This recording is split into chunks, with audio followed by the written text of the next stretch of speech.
The apartments that I stayed in were flooded. They, I boarded my windows. My mom came before she passed away. She came. She said, "The storm is coming, and so we're gonna go to San Antonio." I said, "No, God say stay here. Stay here. You're gonna be okay." But anyway, she's well. You want to go? I look in the back seat. She had a TV on a pillow. But anyway, so I just told her I was going to stay. I boarded up my apartment. I actually panicked because I took majority of my stuff and I put it in fact, I took everything and put it in the storage.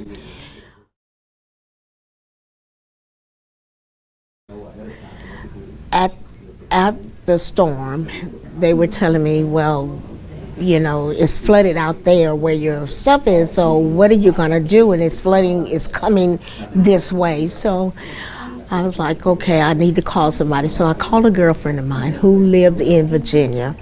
And so she asked me to come there and stay and get myself back together. I said, girl, I have lost everything. I've lost 3 TVs. I've lost washer, dryer, furniture, beautiful furniture, vases, lamps, all kinds of nice stuff that my mom had and given me. And I had 2 cars. I had a Lexus and I had a Nissan Sentra. I lost both of them. So I'm like, okay. I was devastated because I've never been in nothing like this before. I didn't have to swim nowhere. I didn't have to walk through water because I got away before it got worse. It got worse after I got out of here, though. But I came back to get my things, and the U-Haul, I think it was, said that they couldn't find my records. How you can't find my records and I'll pay for it? Well, I never did get it back. I think totally I lost everything. But there's a lesson in all of this. Even though the storm is heavy, but there's always a moment that you just have to stop and take time and be calm about some things. I know I wanted to just go.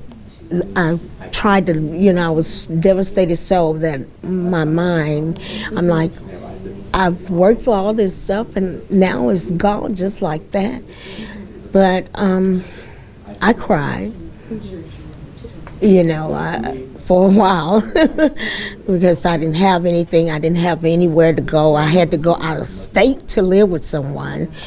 And then I came back, and once I came back, I tried to begin, pick up from where I left off.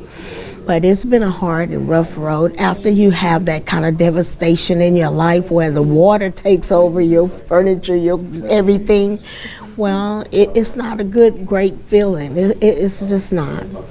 And the only thing I could do was actually pray and rely on God, because that's all I could do. That's all I could do. I've never in my entire life have lost everything at one time.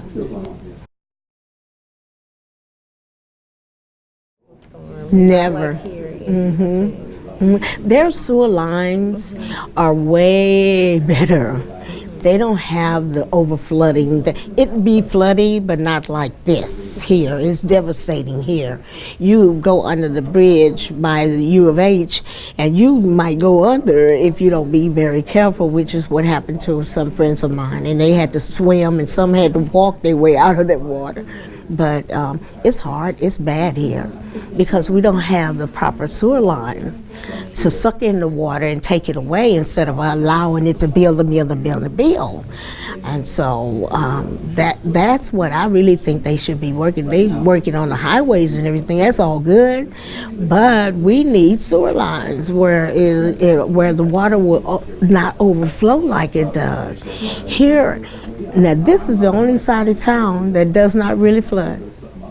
It floods, but not like southwest, northeast, northwest, and that area, that really floods. So, in the incident where your mom packed her televisions in the car and wanted to go to San Antonio, but you spoke with a friend in Virginia, what did you all do? Did you decide not to go? I decided not to go. She went. Oh, she went. She with her went. television. Yeah, but they got caught. They ran into the storm. They ran into the. And she called me. Do you know we ran? I said, I told you. God said, be still, watch your salvation. But you didn't get still. So anyway, they went on to San Antonio, but I stayed here, and I just stayed here and prayed and said, God, what do you want me to do? Well, even though I left and went to Virginia, it was for the ministry. And so that's what made it much easier for me, although I didn't want to leave without my stuff. But then there's a lesson, just like I said, stuff does not matter. Your life matters. I stayed there at least a year and a half. It's a beautiful country. It's nice to wake up and look at deer in your front yard with snow. Although I said deer meat, ooh, yummy. but it's a beautiful country, and I loved it. And I took my job from here to there, so I was able to travel with my job. And I worked at Walgreens at the time, and it was pretty fair. I couldn't find an apartment, so I had to rent me a room there. And I began to start building up stuff. But once I got kind of homesick. I didn't look, it wasn't nothing about the country. It was a beautiful country. The people were pretty nice. You didn't have too many. You had a side, like every other town has a side of town you better stay away from. That was one of them was there, and I got away from that area. And I moved in a very nice area where it was homes, and I lived in a nice house. It was a 2-story. I even had my own restroom. So, but I began to buy things, little by little. But when I got ready to come back, I just left it. I gave it to my, I can say my help. She was helping me, like a caseworker to help me. And I gave it to her. I gave a lot of stuff to her. Yeah.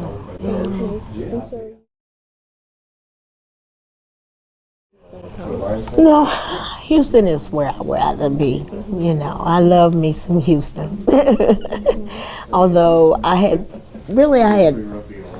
looked at the idea of moving to Fort Worth because I like little country towns, and they tell me, oh no, Fort Worth is not like that no more. So I just said, well, I'll just stay here. And, I really like Houston. It's just that when we get, catastrophe, we get catastrophe. But I really believe that's because God is trying to show us where the wrong areas are in our lives. I don't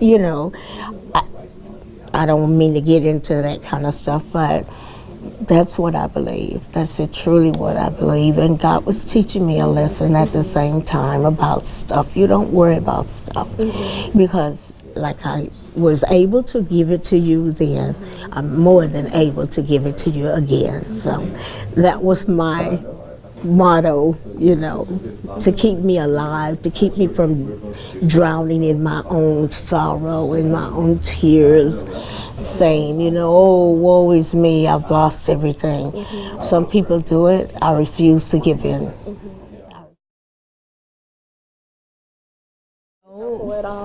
No, FEMA had just closed down their program when I got back. She said, I'm so sorry, we just closed it yesterday.